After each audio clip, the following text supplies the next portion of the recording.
Welcome to Acuity Acumen, the podcast where we illuminate leadership and inspire change.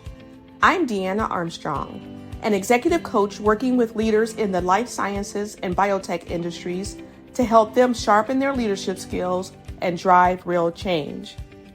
This podcast is proudly sponsored by Armstrong Walker Coaching and Consulting, where we empower leaders to reach their full potential.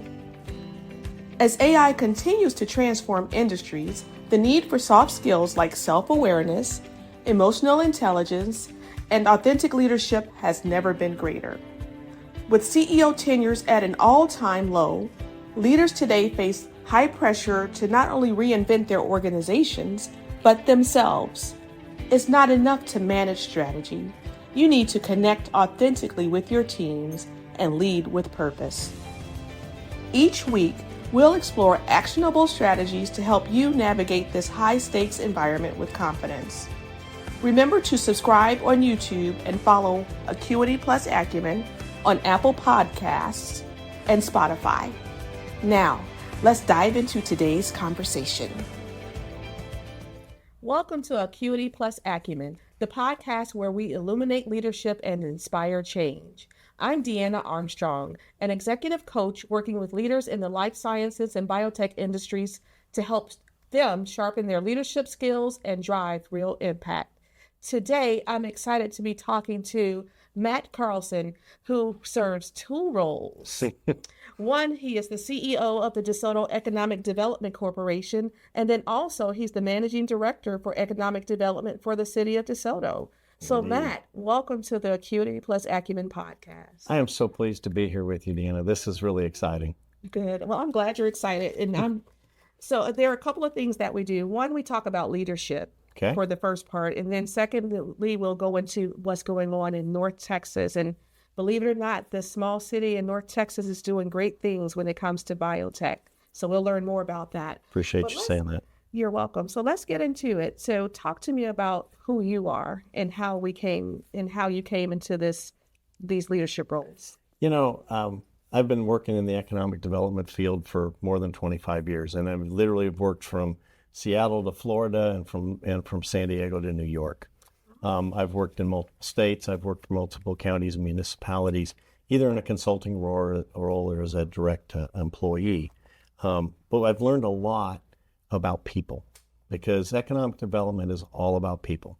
Everybody thinks it's about incentives and companies, and sure, those are part of it. But the real part that I love about my job is people. Mm-hmm. And, you know, ever since I was young and early in my career at school and then in management consulting, I've always studied good leaders. I've read good leaders. You know, there are leaders who have helped me shape my thinking. You know, two of them in particular is General Colin Powell and Admiral William McRaven. Not a military guy, but, you know, throughout history, many of our leaders have been great military generals and admirals. And Colin Powell, first African-American to hold 4 stars in a military command, first African-American to be the chairman of the Joint Chiefs of Staff, first African-American to be the Secretary of State of the United States. If that isn't leadership, I don't know what is. Mm. And his lessons in leadership, he wrote 3 or 4 books that I just love to read, because I don't ever come away wanting. I come away so full. Mm-hmm. Bill McRaven is the same way. 4-star admiral, SEAL his entire 40 careers of his life. And I've watched him speak and spoken with him and heard him speak in so many cases, and you never ever hear him talk about him. You hear him talk about the soldiers and sailors who he has had the privilege to lead. And let's face it, isn't that what leadership really is? Yes. Isn't that what leadership really is? And so as my career has evolved and changed, one thing has never changed, and that is my love of people and building teams and creating the roles in those teams that not only do I have the privilege to lead, but I also get the chance to build tomorrow's leaders. Mm-hmm. Right, and that's key, right? I think it is. I think it's the embodiment of the word from the good book that says, "To whom much is given, much is expected." Mm-hmm. I have been blessed in my life. I've been lucky enough to have 2 wonderful kids and a great career, but that means I have to put back more than my fair share. And I try to make sure I do that. That's fantastic. And some of our audience members may not know what economic development is. That's fair. So what is that? You know, economic development at its core is working to make an environment where businesses, people, communities thrive. That's increasing wealth, that's increasing health, that's increasing job opportunities, that's changing people's lives at the very things that make their world go round. Okay. You give a job to somebody, that's not fair. They earn that job. Nobody is given a job. They earned it. Mm-hmm. And it's life-changing. Mm-hmm. Sometimes they want to change that job, and it changes their life again. Mm-hmm. Economic development is all about breeding an environment, creating an environment where that happens. Okay. That means a lot here in the United States. It's an entirely different game if you're operating on a worldwide basis, where oftentimes healthy means access to water, access to technology, access to roads. Mm-hmm. Those are things we take for granted. I get, every day. But I never, ever forget when I'm entering negotiations with international companies that oftentimes even a stable government you can't take for granted. And I know we have tumultuous political times, but still, we get up and we know that tomorrow we're going to have a stable government. Right. That's not true with a lot of places I go and negotiate. So you're global. We do. I work globally all the time. Wow. I look at DeSoto alone. We have 13 different nations represented in our community, and most people would never ever guess. Really? Indeed. Right. See, I'm excited to delve into to the DeSoto piece, but before we get there, so you talked about people being central to your leadership style, but still, why do they choose Matt? What is it about you, or what have you heard about you, or a skill set that you think you bring to the table that differentiates you? I think that's pretty simple, because if you create trust, you're capable of leading. Ooh. Trust is at the core of all of it. Mm-hmm. If you can't create an environment where people will trust you, they'll never follow you. Heck, it's kind of funny because if you think about trust and leading, the people who listen to you because you are willing to stand alone if need be to do the right thing. You're the person who speaks about character at the core of every decision. You're this person who takes unpopular stances sometimes because they're the right stance to take. Yes. Many times people look at that and say, I want to be part of that. But there's still people who follow who don't even want to be part of those things. They're just following along for curiosity's sake. Mm-hmm. They're just kind of wondering how it's going to come out. You know what? That's okay. And I always remember to tell myself, turn around and look. Turn around and look at the people that you're leading.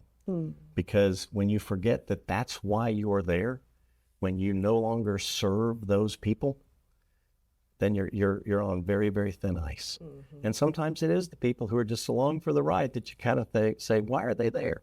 Right. But sometimes that coasting. Crowd grows. Yes. Well, yeah, sometimes coasting, but then all of a sudden it's more than curiosity, and that grows. Mm-hmm. That I think is the core of leadership. And I like to think if you asked any of the folks I work with, up the chain or down, they'll tell you that's a man of integrity, that's a man of character, that's a man who does what he says he's going to do. I'll move heaven and earth to make sure I deliver on what I say I'm going to do. That's fantastic. So did that come from your wall of quotes? Is that what resonates? Huge part of it. Yes. Huge part of it. People always ask, are leaders grown or are they born? I think leadership grows from interest and listening and learning from others. And I do. I have a wall in my office that's grown over time and kind of gets added to. You can tell the most recent additions because they're a thumbprint or a thumbtack of people who have inspired my life and my leadership skills and from whom I have learned. And that's readings from ancient times to modern times. That's fantastic. It is. It's something that I remind myself often of. Yeah, I love that. Yeah. I do. And I know you all may be wondering, why are we talking to the economic development person from the city of DeSoto, and we're talking about the life sciences and biotechnology industry? Sure. So what's going on in this town south of Dallas that's so exciting right now that I hear about? Well, I'll talk about south of Dallas, but I would be amiss if I really didn't talk about DFW. Okay. Because economic development, and I don't care where you are, if you do it right, it's done at the regional level. Mm-hmm. When I go on a recruiting trip, whether I'm alone or I'm with people from other companies or other states or even other areas of Texas, we talk about the state. Mm-hmm. We talk about all the benefits that are there. We talk about North Texas. Mm-hmm. We talk about Dallas. We talk about Fort Worth. And eventually, we talk about DeSoto. We talk about Southern Dallas before we talk about DeSoto, because we don't live on an island. Really? We're a part of an ecosystem. We are, yes. And BioLife Sciences in Dallas and in Fort Worth, in the Metroplex, if you will, is absolutely at its early stages of growing an ecosystem. Mm-hmm. If we can concede that Pegasus Park, the old mobile building, funded by Lyda Hill Philanthropies, has created the nucleus of this ecosystem there with some of the early stage research that was done from UT Southwest, taking up residence in biolabs, which is an incubator for biosciences, now growing into companies that are well past their Series A financing. They're mid-growth companies. They have nowhere to go. There's limited space there. Right. Where do they go next? And so what started as the nucleus is now growing outward in concentric rings. That's where DeSoto comes in. I was bold enough 2+ years ago to speak with Gabby Everett. She's the executive director at BioLabs. Mm-hmm. And I said, you talk about this ecosystem, tell me what's missing. Because I don't want to create an incubator. You've already done that. Right. Maybe there's enough for 2, but not yet. Mm-hmm. BioLife Sciences, if you will, for the last 20 years has existed in Boston and Cambridge, and it's existed in the Silicon Valley, San Francisco, and North County, San Diego. That's pretty much where it's all been. And if you worked in that industry, you're painfully familiar with this. Yes. That's where you went. So the fact that we're creating a third coast, if you will, in Texas, and I don't mean just Dallas, Fort Worth. Houston has its own the whole throwaway. Yes. But really, Houston, San Antonio, Austin, and the Metroplex here at DFW make up this massive opportunity for companies to find a home that's affordable, that's well-connected, that has great workforce, has great training, has affordable living, cost of living, as well as advantageous opportunities to business, a good business environment, if you will, that looks very different than our competitors on the coast. And I say competitors and kind of smile about that because I was at Bio last year in San Diego, and for the very first time in the last 3 years that we've been showing up at that particular conference, however many thousands of people are there, the folks from Mass Bio came and said, we keep hearing about this third coast thing. Mm-hmm. This is the first year we've really thought about you as a competitor. Oh. If we've gotten the attention of Mass Bio, then we're doing something right. Yes, and they've been here. They've been here. Doing programming. Absolutely, yes, they have. Yes. And they will continue to do that. Yes. Yes, it's a competitive world. I get that. But more often than not, it's what can we offer here that can't be offered there? Exactly. Because the very fact of how expensive it is, how limited land is very constraining. Mm-hmm. We can do things here that nobody else can because we have less expensive land. We have expansive pieces of land. So when we start to think about growing the ecosystem, I really think and that the Texas Health Corridor and what they're doing in Plano, UTA and what they're doing out there with their bioengineering work, and what we're doing in DeSoto with our innovation core really form that next ring around that nucleus at Pegasus. That's a 90-acre project in Plano. It's a 90-acre project in DeSoto. UTA, I don't even know how many acres there are there and all the different components, and that doesn't count the private sector. That's the research side.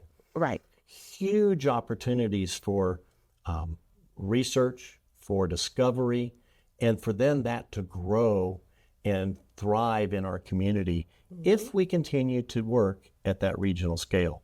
When we forget that, we lose our way. Southern Dallas doesn't have the opportunities that are north of 30. Historically, that just hasn't been there. But the only thing that's stopping us today would be if we didn't pursue it. Right. Then, again, I go back to the good book. It's one of the ones I like to read, and it's on my wall. Without a vision, the people will perish. Yes. Proverbs tells us that. Yes. And I live that out every day when I look at DeSoto and say, what's our vision? Where are we going? We have 4 very large projects, $2 to $3 billion of investment over the next decade. But one of those is the DeSoto Innovation Core.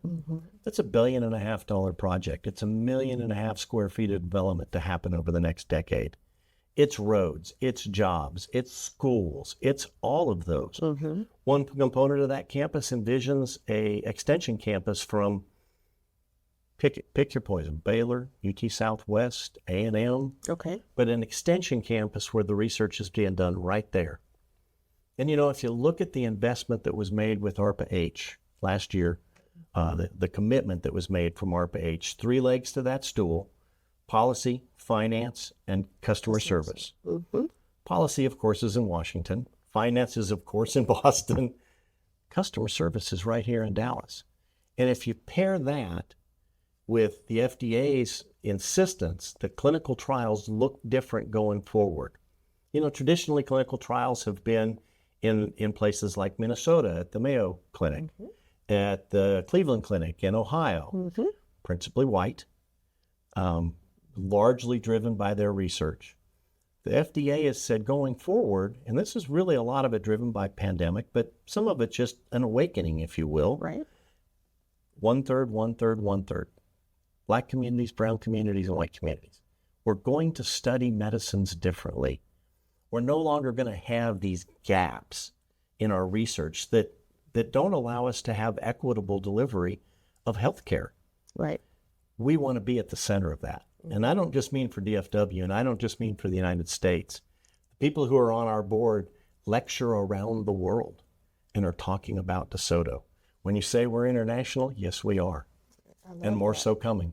And that's the exciting part about the customer experience piece, that health equity, because that's near and dear to my heart. I know you read the background on that as well. And when you think about the patient population in Dallas, it makes us poised to do very well when it comes to meeting the parameters of the FDA for sure. And when you look at the teaching institutions that we have and the future ones, the extensions to come, I think this is just making me all excited about this blooming you understand flower. why I'm getting excited too, right? Yes. So tell me more, because I know more about the other areas, honestly, than I do DeSoto. Sure. So you said the extension campus would be a part of it. What else are you envisioning as far as the layout of the land? And where is I know where Texas Research Corridor, I know exactly where that is. Sure. Where will that be in DeSoto? So the initial phase of the Innovation Core is a 90-acre parcel that's at the northwest corner of town, 67 and 20. Okay. The Methodist Charlton is there. Yes. I can throw a stone from that 90 acres and hit the hospital. So large medical presence there already. Okay. 2 miles away is Redbird, where UT Southwest, Parkland, Children's are first two have renovated opened. I don't even know if people realize that's there. I'm sure they don't, but they will it's soon. Amazing. Yes. It is an amazing awakening, if you will, it is, of this hulk that sat there empty for a long time. Yes. Terrence Maiden, Peter Brodsky, guidance from the city and from Commissioner Price have really enlivened this environment to create a live, work, and play environment. Think of DeSoto's campus as an extension of that. It is truly a place where we will live, work, and play. And we have a landowner who's a cooperative member of that, who isn't necessarily just chasing the last dollar. Mr. Gabert has developed a huge portion of DeSoto over the last 55 years. Close personal friends with Commissioner Price. They pair together and say, this is what we need to do in DeSoto. When we have conversations with them, they get excited because we don't just talk about the buildings. That's the easy part. We talk about the ethos that we will develop. And you know what? There'll be lower hanging fruit. There'll be those who we say no to because we're not interested in just the next project. What we're interested in is that long-term, Great. setting the goals and making sure that we're building an environment where that succeeds. And that means education, that means production, clinical level manufacturing, so that the gene therapies, the cell therapies are right there, and then the clinical trials can be right there as well. It's a place where people will want to live. So housing surrounding it already, 650 new homes, looking at attainable housing in that same area, multifamily, townhomes, responding to the people we want to have live there by meeting those needs at all the varying levels, so that that community doesn't look like a wealthy community or a less wealthy community or this or that. It's envisioning things like, don't ride buses to school. Have those who are aging in place walk with those kids to school. Blend 2 or 3 generations. Oh, okay. And the Very conversations that intentional. it's Yes. very, very intentional at every level. And if we start with that in mind, and we keep it in mind whenever we're evaluating a new project, whatever that might be, it's a hotel. Okay, maybe there's a need for a hotel there. We can certainly foresee that. But what is that hotel? How does that hotel operate? What does it look like? Is it providing jobs? And, is it providing for the community? Right. It almost becomes a community in a community, and it's not to separate DeSoto, from the rest of it, because we do see the opportunity to impact all of DeSoto. We did a labor force study as we started in on this journey, and we asked the folks over at Dallas College to help us with their labor analytics lab. And Camille Gilchrist there came back and said, "You're not going to believe this." And I said, "No, I will, because I know that 80% of our working adults get up and leave every day to go to their jobs. We have great demographics, high median incomes, high housing prices. They don't work in their community. But they don't get to work in their own community. They're driving 30, 40 minutes or an hour to go to these jobs. Yes. Get this. We found that for the range of bio-life science jobs, we have 2 people for every 1 job that exists in Southern Dallas. What does that mean, though? So for all of those skill sets, there are 2 people doing those jobs already, and only 1 job of those is in DeSoto, and the other one is someplace else. That's great music to a company's ears who's looking for an opportunity that, wait a minute, you have an existing workforce who could live 10 minutes from where this facility is going to be, already skilled. I don't have to worry about training. We have some rudimentary training that goes with any new job. But then we have a way to solve that with Dallas College and the pipeline they're creating. So what is that? I don't know what that is. So Michaela Herndon is leading a project there that the EDA funded a $9 million pipeline grant 2 years ago. And the structure looked very different than what Dallas College would normally think of in terms of certifications and training and associate's degree and kind of this whole pathway to a new career. It was people forward and companies forward in its approach. Because the companies are saying, look, I have to have this today or within the next 6 weeks. I need 20 people who can do this set of skills. Our community colleges, Cullen, Tarrant, Dallas, we're not set up to do that. So we're having to recreate this pipeline that takes those skill sets that the manufacturers and the companies, the researchers are saying, these are the skill sets I need. Taking people who already have nascent skills around those areas, or maybe you're even already working there in this industry, training them up and putting them right in. We've already had our first cohort of people through that pipeline. Those people are all working. Those people all had jobs the day they got done. That's fantastic. And that's the big thing, right? Not only am I getting training and I'm just sitting on the bench. No, you actually have a paying job. And I think that those types of programs are really important when we think about the role of innovation. Yes. And everybody's into the artificial intelligence, the generative AI, machine learning and things. But I think that's even more critical for your people in your community to be able to develop those skills and to remain relevant. I would absolutely agree. As much as we want to talk about AI and its role in the bio-life sciences, It plays a huge role. From discovery to full manufacturing for a new drug can be anywhere from 8 to 10 years today, and millions upon millions of dollars. AI has maybe shortened that some because we know we don't have to do as much work on this front end because we already can figure out that some of the work we would have otherwise done in the lab clips off a year or two. Right. Okay, that's great, but it doesn't change the fact somebody still has to be able to take a pipette and put it in a petri dish and grow whatever it is they're going to grow. Right. This is where my science falls apart. That's okay. I'm sorry, like my eyes. This is what they do, and the ability to the machine can't take that ability away. Right. Those human interactions with the discovery process will remain because they have to. They do. And that's the exciting part about it. I've referenced Gabby Everett at Biolabs a couple of times. You have to get her to talk to you. She'll be here on the 8th. Oh, I'm so excited to hear that because she really is a wunderkind, if you will. She's a PhD herself, and she works with all these brilliant scientists, and she can translate that, and she gets in and helps train. Yes. But she tells a story, and you'll have to ask her about it. The very first time she put on a lab coat, she was 12 years old, and she was on a field trip.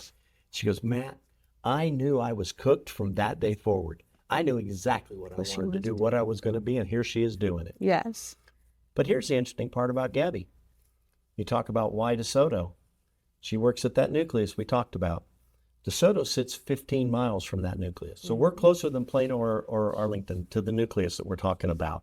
That's our geographical advantage. That's why we believe that we'll have opportunities with these mid-growth companies that maybe other areas won't, or we'll have them earlier on because we have a greenfield site. Right. We could start building tomorrow if we had plans. Yes. Those are all huge advantages for DeSoto. But the person who leads the innovation lab lives in Midlothian and drives right past DeSoto every day, and she's only halfway to work when she gets to DeSoto. Right. She's not going to be the only one who gets to enjoy that, and we fundamentally believe when we start to grow that, we knew when UT Southwest opened their clinic and they asked us to help with the job fair, and we did. They were trying to hire, and I'm going to get the numbers wrong, I think they were trying to hire 250 people. 2,800 people showed up for the job fair. Oh my gosh. 80% of those came from Southern Dallas. Wow. That's phenomenal. We know the people with the skill sets are sitting right in our neighborhood today. Yes. So we're looking for ways to activate that and build this this new place. And I think it's so needed, and it'll bring so much life yeah. into the North Texas and definitely into your community. And I'm just excited about all of this that's happening. And most people probably don't even know what we're talking about with biotech, but that's why we're here. That's the whole point, right? Right? So you can go and look up at the city of DeSoto and look at their plans and what's going on with them. So you can Google the word biotech and see what does that mean? What are life sciences? Hey, look at what is the web? You know what? I'm gonna pull a hat trick here. LifeScienceDFW.com. That's the Dallas Regional Chamber of Commerce. Mm-hmm. That is their website that addresses life sciences in the Dallas-Fort Worth Metroplex. And it talks about all these things in a way that you can read and understand them. They are by far and away one of the driving forces of collaborating and bringing people to the table. Last year when we went to Bio, 2 years ago we went to Bio, and we went as fractured little pieces all over the place. Yes. Last year we were there in San Diego, San Antonio, ourselves, Austin, Sugar Land, the folks from UT, the University of Texas Health System, the folks from UT Southwest, DeSoto, of course, Plano. We were all there in our own little area. And I had to laugh because I walked in and I said to one of the folks who was the concierge there, I said, where can I find the Texas area? And he goes, you go in and you turn left at Argentina, go past Spain, and you'll get to Texas. And I thought, that's the weirdest geography lesson I ever had. But here's the point. He knew exactly where Texas was. Because you were together. Because we were. We weren't fractured. We were a group. And it was probably a group of 30 people who were there talking about Texas. And yeah, we talked about our individual places. But when 30 people are talking about Texas, it gets noticed. It absolutely gets noticed. Right, I love So that. people from BioNTX, these are regional buy-ins. All of these industry collaborators have brought people from economic development, have brought people from business development, have brought people from the research side, have brought people from the industry side. You look at the players that are here today, Alcon, McKesson, Kimberly Clark. I mean, all these folks who are actively engaged today, and they're at that same table. That's really where, if you will, the pipeline got created, was they said, with all due respect to our training mechanisms that we have today, you're not meeting our needs because you're not meeting it quick enough and it's not specific enough. And a light bulb went off and we said, man, how do we do this? And we started, and then we would not be denied. One of General Powell's leadership training is it can always get done. Doesn't mean it's not hard. Doesn't mean it's not going to be, it's going to be easy, but it can always be done. And when you're always positive, guess what? Others around you will be positive. If I say I'm cold and tired, then you're going to be cold and tired. But if I say we can and we will, and I lead that path, And you follow through. you'll be excited too. Right. That's exactly what happens at these regional collaborations. And I couldn't be more excited about how quickly we're responding. When I look at the number of opportunities that were captured in the manufacturing area in this industry, most of them last year went to North Carolina because it's very well situated for manufacturing. That's going to change. We're pretty well situated for manufacturing too. But when it comes to research and developing new therapies, we're getting a lot of that traction, and it's only going to grow. The future is so bright for what we're doing in Texas and what we're doing in the Metroplex because of all these new evolutions of people, of companies, of thought. We're thinking about things different. We're addressing it differently. I look at the regional cooperation that we have. That doesn't exist in San Francisco. I've watched it. It doesn't exist there. We're hiring the best from North County, from Boston and Cambridge to come and help us think through how we build our campus. Because in both of those places, there are not live, work, and play campuses. And pray. We're making sure that we can pray in the same place. And that's a big reason why you don't go to the Northeast from Texas too. Absolutely is. You know, you think about all of that whole person and what's important to the people the people that will be working there. We have faith leaders that are part of our discussion group who are saying we have to remember this in our community. To be whole, we have to be grounded. Yes. I can honestly say in 25 years of working, I've never had a working group that included the faith leaders until I got to DeSoto. It's pretty darn exciting. This is your first time in Texas? No, actually, from when I was 5 till I was 10, we lived in Houston. I mean, like for working. But for working, this is my first time in Texas. Yes, right. We're in the Bible Belt. So Indeed. Yes, yes. But it is so exciting to see that collaboration and our city council and our economic development board and all these various pieces of our community. The ISD, who has said, well, we do a nursing program now, but it's not a stretch at all to think that those same skill sets, routed just a little differently, could be part of this pipeline. And that's exactly who we're with Dr. Rogers down there at the DeSoto ISD. We're creating that pathways that is now going to feed in so that our kids that are in school today, starting in the 6th grade, will become equipped with the skill sets that will make them employable in the bio-life sciences. And they'll be in the workforce before you know it. The time flies. It sure does. And building that foundation is very important. Absolutely. And because, asking a kid here what biosciences are versus one in Cambridge, they know exactly what it is in Cambridge. And that's what, in 10 years, that's what it'll be like here too. Yep. They'll know exactly. They had science day at my daughter's school one year. And I said, I bet, are there any women even talking on science? So I said, I doubt it. So I said, I want to go. And then are there any people of color and women of color? Probably not. So I said, you know what? I'm going to speak at Science Day. She was like, oh my God. Mom. You're so boring. Don't do it. But that challenged me. Yeah. So I said, you know what? That probably would be boring. So I actually talked to them just like I talk to physicians. And I said, because these little kids are going to see what we're talking about. I showed them how, like, a mechanism of action and how a cancer product works. And one of the little boys was a boxer. So I went and got me some boxing gloves with the Susan G. Komen pin. Oh, I love it. And I said, they were like, "What do you do?" I said, I said, "I'm a fighter. I fight cancer."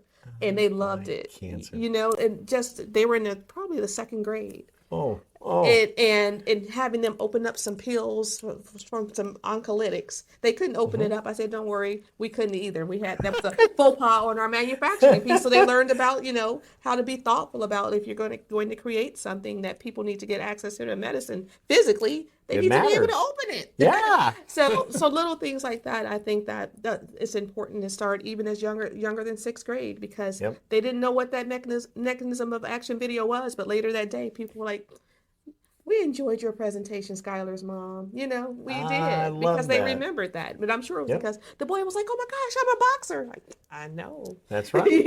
Just that connection again, like we were talking about, connecting with people. Yeah. And I think it's great that what you're doing. I really do. Well, we know that it has to involve everyone. Yes. Otherwise, we've missed the mark if we don't.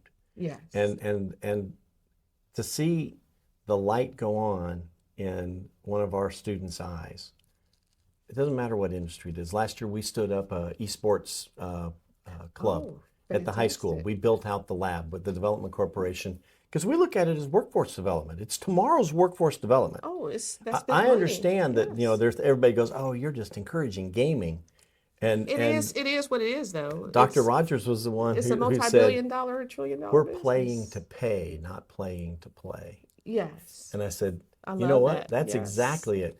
But to watch the lights go on, and then somebody from Boeing comes and says, "Take those skill sets and look at what we can do in the design lab." Mm-hmm. 3D headsets, blah, blah, blah, blah.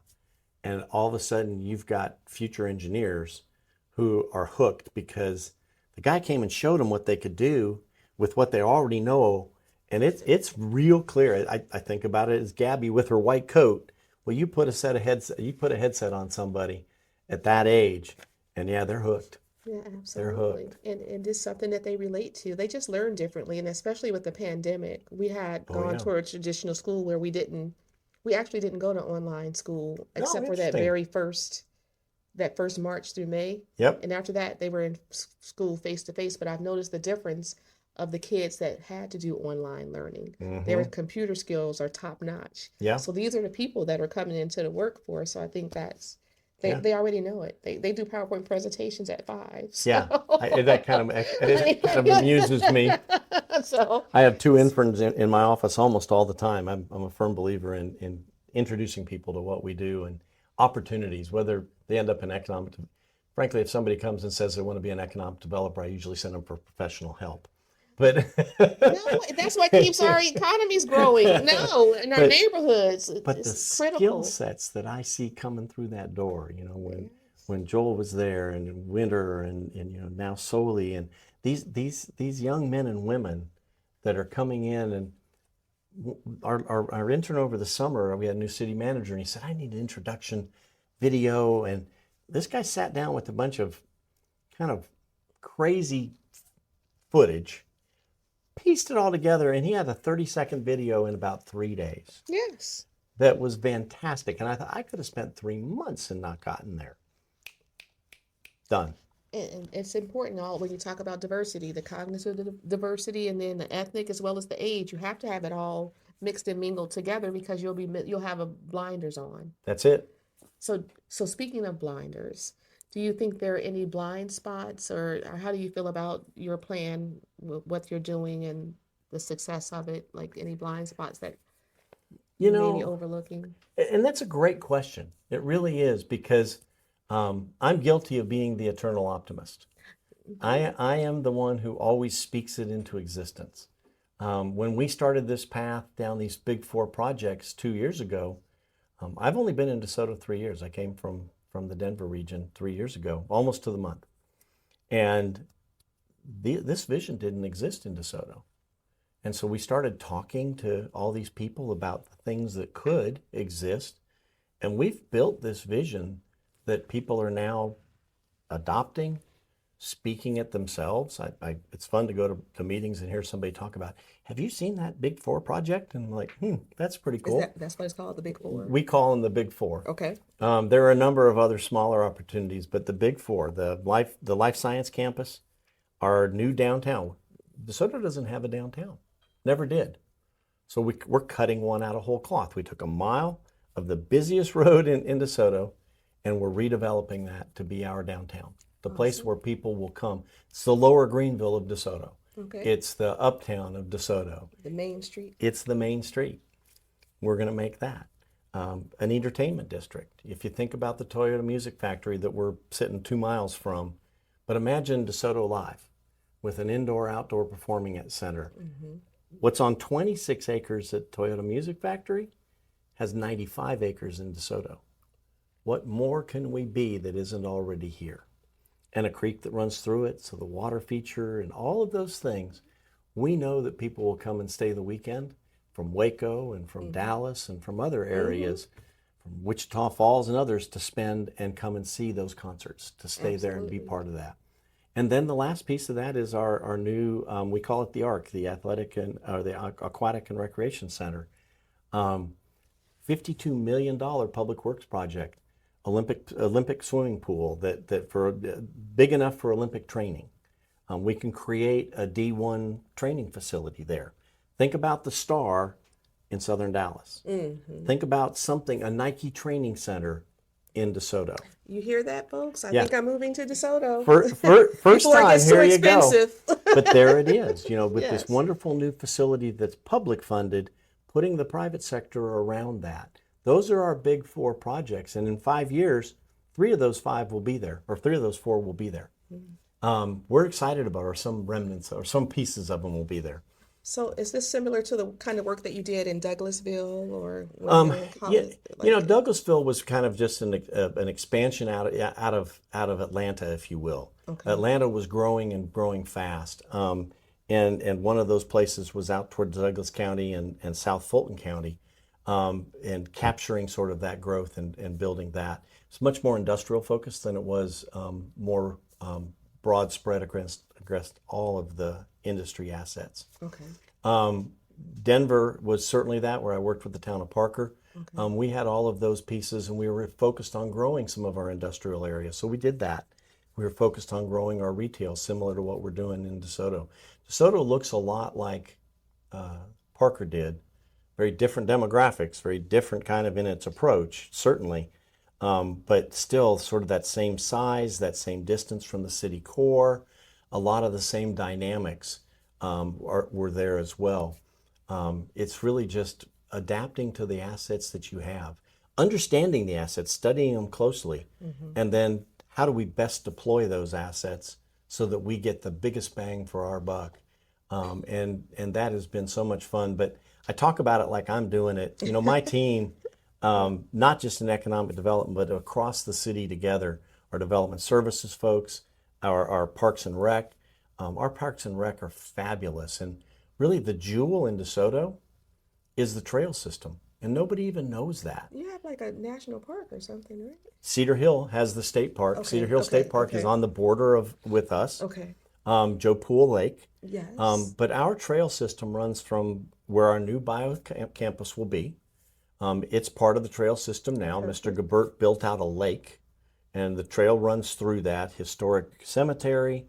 But you can go from the northwest corner of DeSoto, really in Duncanville, all the way to the southeast corner where you enter into Lancaster and never get on the road. If you got on your bike, you could ride all the way through there on the Roy Orr Trail. It's beautiful. It's tree covered. It follows the 10-mile creek, which is a year-round creek. It's fantastic. And these places that we're developing, intentionally, we're developing on the trail system. So yeah, you'll get there with your car, but you can get on that trail system and spend the weekend. And I think that's important for people coming from like the city or coming from like a Colorado, because that's one of the things that my friend from New York was like, you don't have any sidewalks in Dallas. Like, what? And we reckon I ride my bike. Like, you don't think about that. So I think that's a selling point that you definitely can talk about. Yep. So I know and I'll tell you, people coming from the coasts enjoy the diversity that we have. Yes. You know, we're a minority-led community, and that's not everywhere, right? Right. But it's here in Dallas, and it's here in DeSoto, and we're proud of that difference that we can make. Mm-hmm. Well, you get people coming from melting pots on the coast. I was born and raised in Los Angeles. I was born in the biggest melting pot there is in the United States. Yes. And so diverse communities were just how it was. That's just how we grew up. Mm-hmm. There are people coming from the coasts now who look at Dallas and say, I want that kind of an environment, and they find it in Southern Dallas. Okay. So we're very excited. Oak Cliff, DeSoto, Duncanville, all of these places. Another reason is the diversity that exists and that we embrace and celebrate. That's key, right? It is. That's key. So as we come to a close, what else do you want people to know about your work in DeSoto? I think the Mayor Rollins put forth a Grow South initiative that at the end of his term sort of got quiet. Southern Dallas, and I don't just mean DeSoto, I mean Southern Dallas, from Wilmer and Hutchins and on around clear over to Arlington, Grand Prairie and these areas, has so much to offer and so much opportunity that is 15 minutes from downtown Dallas. Mm-hmm. Nobody understands as they're driving to Anna and Sherman and Allen. Mm-hmm. Heck, I can see Oklahoma from those places. They used to say we lived in Oklahoma when we lived north. I can leave my office in DeSoto and be in the terminal at Love Field in 20 minutes. That's good to know. That is a huge selling point. That is. Our geographical advantage is second to none.